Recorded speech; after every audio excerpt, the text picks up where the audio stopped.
Proverbe 31.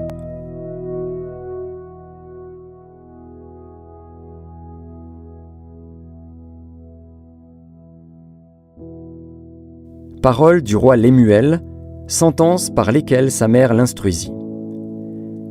Que te dirai-je, mon fils ? Que te dirai-je, fils de mes entrailles ? Que te dirai-je, mon fils, objet de mes vœux ? Ne livre pas ta vigueur aux femmes, et tes voix à celles qui perdent les rois. Ce n'est point au roi, Lemuel, ce n'est point au roi de boire du vin, ni au prince de rechercher des liqueurs fortes, de peur qu'en buvant ils n'oublient la loi, et ne méconnaissent les droits de tous les malheureux.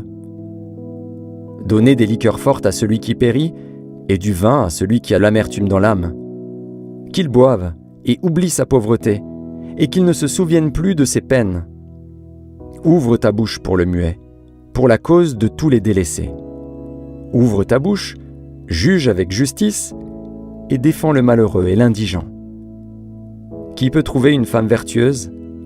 Elle a bien plus de valeur que les perles. Le cœur de son mari a confiance en elle, et les produits ne lui feront pas défaut. Elle lui fait du bien, et non du mal, tous les jours de sa vie. Elle se procure de la laine et du lin, elle travaille d'une main joyeuse. Elle est comme un navire marchand, elle amène son pain de loin.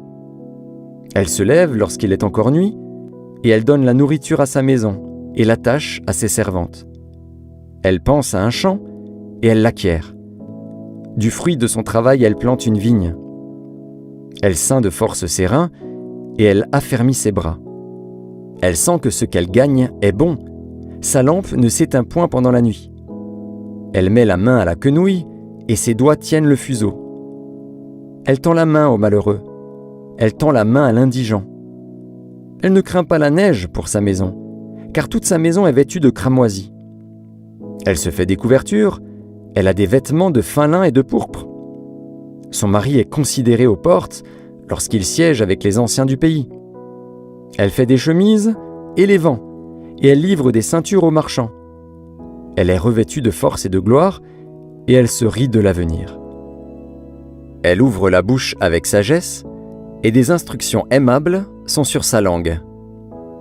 Elle veille sur ce qui se passe dans sa maison, et elle ne mange pas le pain de paresse. Ses fils se lèvent et la disent heureuse. Son mari se lève et lui donne des louanges. Plusieurs filles ont une conduite vertueuse, mais toi, tu les surpasses toutes. La grâce est trompeuse et la beauté est vaine. La femme qui craint l'Éternel est celle qui sera louée. Récompensez-la du fruit de son travail, et qu'aux portes ses œuvres la louent.